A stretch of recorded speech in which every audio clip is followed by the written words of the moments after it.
ወደ ክርስቶስ ልብ የሚቀርቡ ብቻ ነው ይቺን ቅድስት ድንግል ማርያም ሊያውቋት የሚችሏት ወገኖች። የማያውቋት ግን ለዘላለም ሲሰድቧት ሊኖሩ ይችላል። ምክንያቱም ኢየሱስ ክርስቶስን የማያውቅ ማርያምን አያውቋትም። ማርያምን አያውቋትም ክርስቲያኖች። ይሄ ማህበራዊ ድረገጹ የማያሳየው ነገር ምን ያደርግልሃል? መታይ ምን ያደርግልሃል? አጃቢ ፎሎወርስ ሆኗል እኮ የዚህ ዘመን ጉዳይ። እዚህ ችግራችንን ለማስፈታት የምንመጣበት ፍርድ ቤት ምናምን እግዚአብሔርን ለማወቅ ነው አሁን መቅመስ ያለብን። ቀምሳችሁ ውረዱ፣ ጣፍጣችሁ ውረዱ። የቦታ ለውጥ ብቻ ሳይሆን የህይወት ለውጥ አምጥታችሁ ውረዱ። አምጥተን እንውረድ። በጽድቅ እንወቀው፣ በቅድስና እንወቀው፣ በህይወት እንወቀው። ንጹህ ጸሎት ባይሆንም የረከሰ ጸሎት ብትሆንም ጸልይ አደራ። እየሰማችሁ ለ15 ቀንም ብትሆን ምርጥ ልጅ እሰየው የኔ ወንድም። እሺ በቅጥነተ ህሊና በእውነት ኦርቶዶክሳዊነት የምታውቀውን እውቀት አለማያውቀው አያውቁት። አንዳንዴ እዚህ ውስጥ እንደዚህ ነው። ለአንዳንዶች ይዘጋል፣ ለአንዳንዶች ይከፈታል። አንዳንዶች ዝም ብለን ተመላላሾች ልማደኞች ብቻ እንሆናለን። አንዳንዶች ደግሞ የምር አዲስ መጥተው ሰማይ ተከፍቶላቸው ሊያርጉ ይችላል። ትዕቢተኞች አያውቁት፣ በፍጹም አያውቁትም። እኛስ እዚህ ስንመጣ እናውቀዋለን። አይሁድንም አጋንንትንም ብዙ አወራንላቸው። እኛስ እናውቀዋለን። እኛስ ወደ ማወቅ ቀርበናል።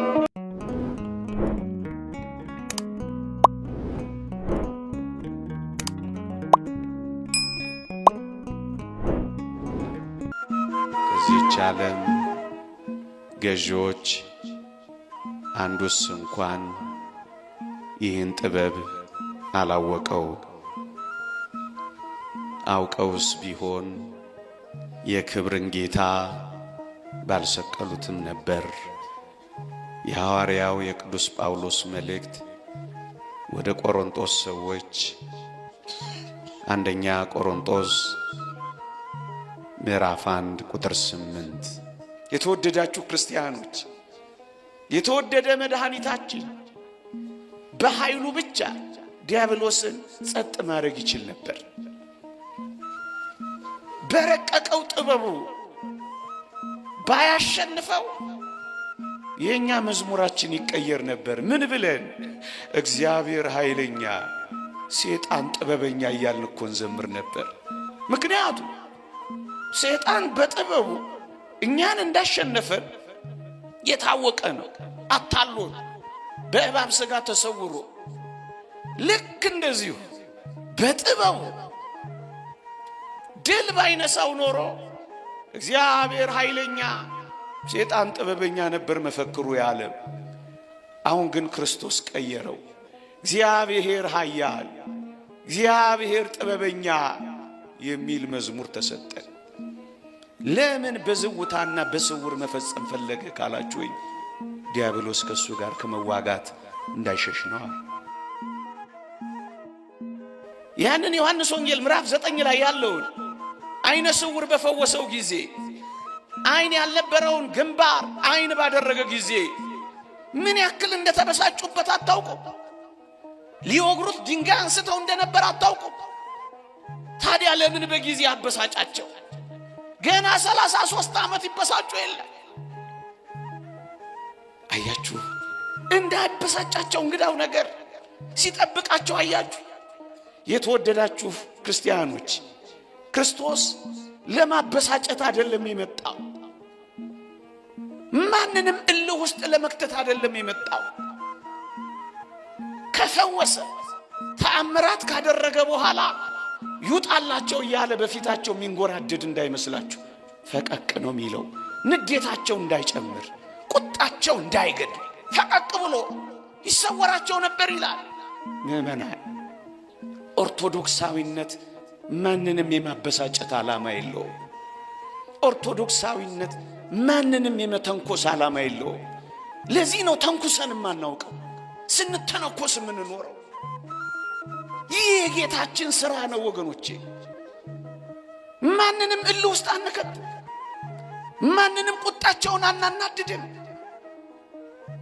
በዝምታ ክርስቶስ እንደኖረ ኦርቶዶክሳዊነት በጭምትነትና በዝምታ ነው 2000 ዓመት የዘለቀችው ወገኖቼ። እናንተ እንደዚህ ታረጋላችሁ? ይውጣላቸው እያላችሁ አይደለም የምትጎማለሉት? እልህ ለማስያዝ አይደል አንዳንዶቻችን ምን ኖረው? በፉክክር አይደል እናልቅ ያለ ነው? ላቃጥለው ተባብለን አይደል እንዴ ምናቀደው? ለምን ያበሳጫቸዋል? ገና ብዙ ዘመን ይበሳጩ የለ። እግዚአብሔር ሲፈልጋችሁ አሁን ይሰማችኋል። በእነዚህ ሱባኤ ቃላት እኮ እግዚአብሔር በልባችን እየመጣ ኮቴውንና ዳናውን እያሰማን እየፈለገን እንደሆነ ትረዳላችሁ። እንዳበሳጭ ለምን ያበሳጫቸው? ለምን ያናዳል? ያለ ዘር መጸነሱን በድንግልና መወለዱንማ ቢያውቁ ያብዱ ነበረ፣ ገና ከመጀመሪያው ማለት ነው። የተወደዳችሁ ክርስቲያኖች ጌታችን ላስደንቅ ቢል ሰው ሆኖ ይመጣል ብላችሁ ታስባላችሁ?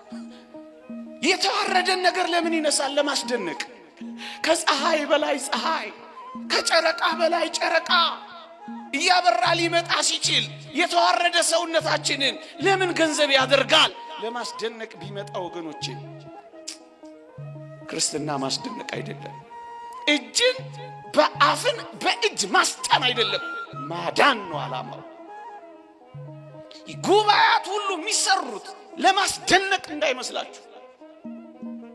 ለዚህ እኮ ነው ጌታችን ታምራት ከሰራ በኋላ አትናገሩ እኮ የሚለው እኮ ለዚህ ነው። ዝም በሉ። ምክንያቱም ማስደነቅ አይደለም ዓላማው፣ ማዳን ነው። አቤት ክርስትና! የተወደዳችሁ ክርስቲያኖች እንዲህ አይነት የዝምታ ሕይወት አላችሁ። ታላላቅ ስራዎችን ሰርታችሁ ዝም ትላላችሁ። አሁንማ ልታይ ሆኗል። ይሄ ማህበራዊ ድረገጹ ማሳየው ነገር የለም። ምን ያረግልሃል? መታየት ምን ያረግልሃል? አጃቢ ፎሎወርስ ሆኗል እኮ የዚህ ዘመን ጉዳይ። የተወደደ መድኃኒታችን አጃቢ እንኳን የለው። ምን ያረግልሃል አጃቢ? ምን ያረግልሃል ቦዲጋርድ? ምን ያረግልሃል ዝና? ምን ያረግልሃል ክብር?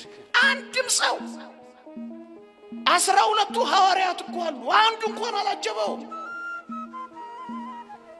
ክርስትና እንዲህ አይነት አጅቡኝ ባይነት አይደለም፣ ክበቡኝ ባይነት አይደለም፣ ማስደነቅ አይደለም፣ ማስገረም አይደለም፣ ማዳን ነው ወገኖች። እያንዳንዱ የጌታችን ተአምራት የማዳን ነው። ለዚህ ነው ሙት እያስነሳ አትናገሩ የሚለው። ይህች እኮ አስደናቂ እናት እኮ ናት። አቤት ደረጃዋን ጠብ ጠብ እያለች ወደ ኋላ ዞራ ኢያቄምንና ሐናን እንኳን አላየችም ይላሉ እኮ። ምን አይነት ባህታዊት መናን ናት እቺ ቅድስት ድንግል! ዓለምን እኮ ገና በልጅነቷ ነው ትውት ያለችው።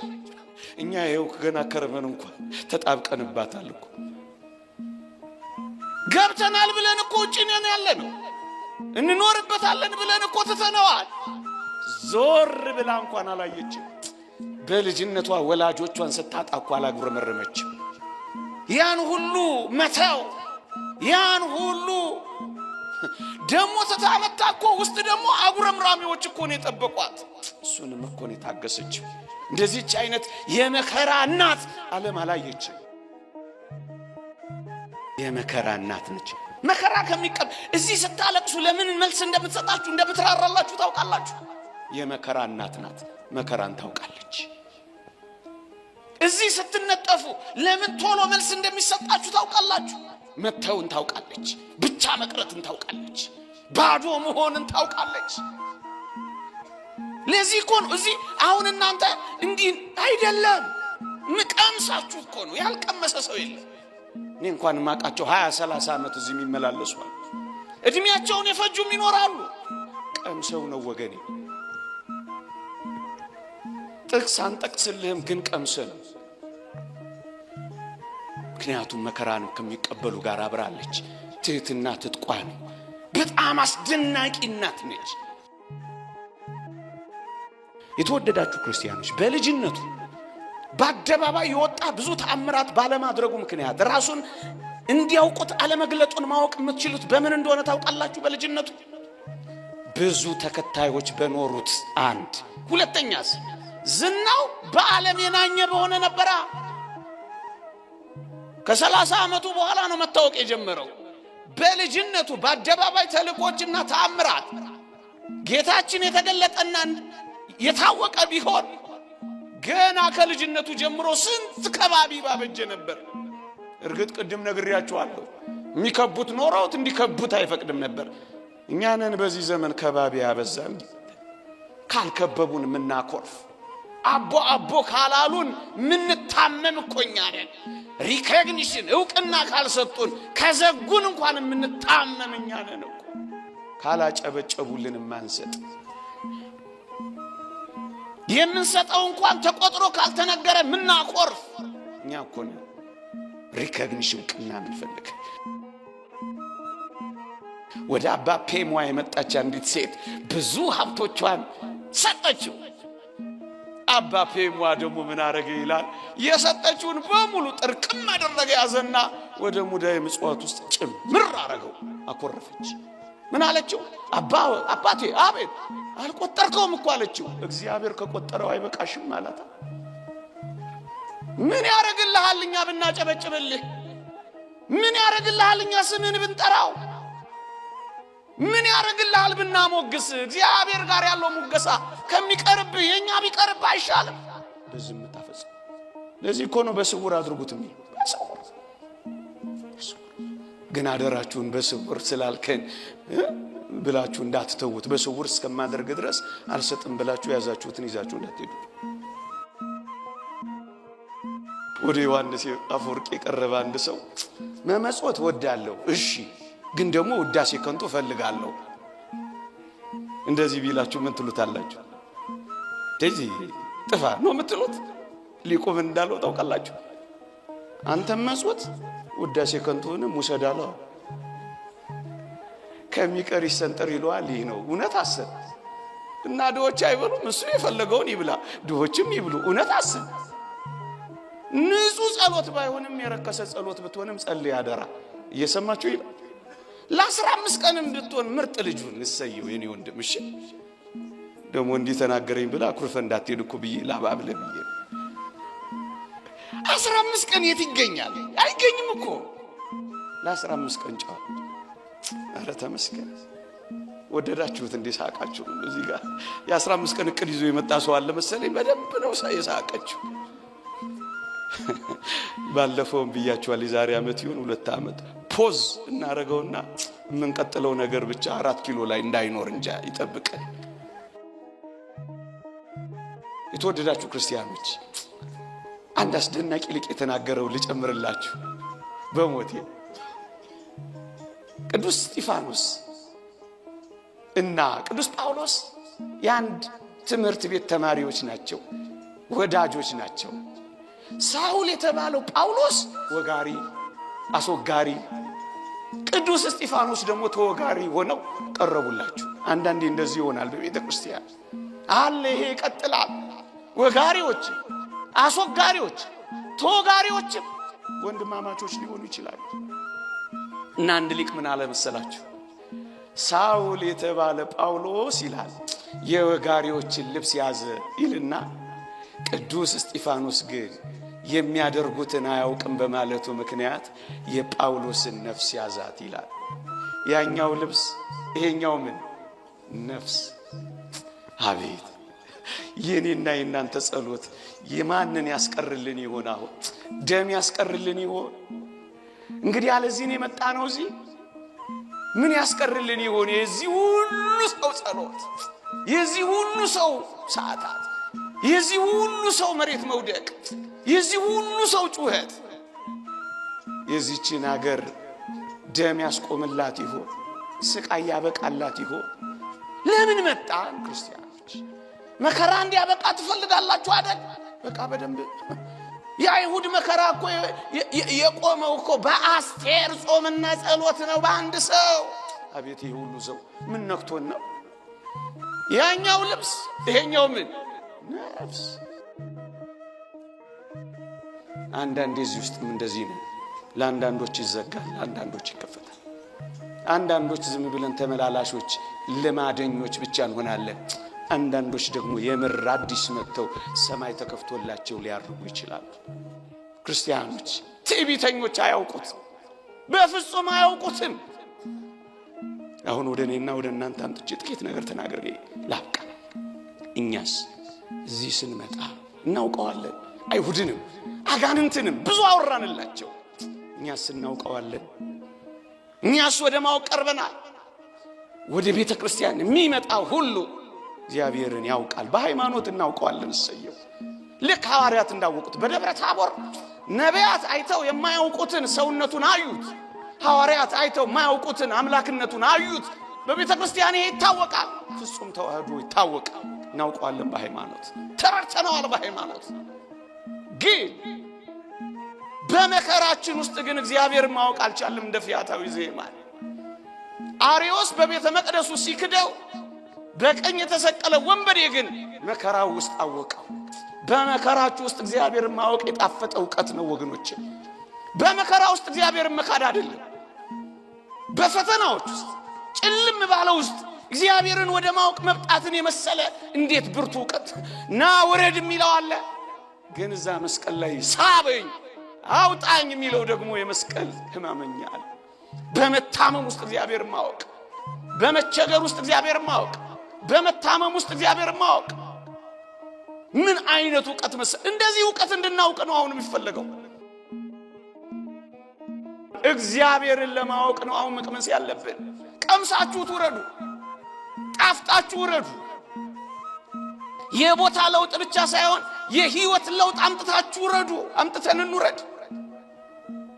በጽድቅ እንወቀው፣ በቅድስና እንወቀው፣ በህይወት እንወቀው። እየቀደሱ አለመቀደስ፣ እየሰበኩ አለመሰበክ፣ ይሄ እኮ አለማወቅ ነው።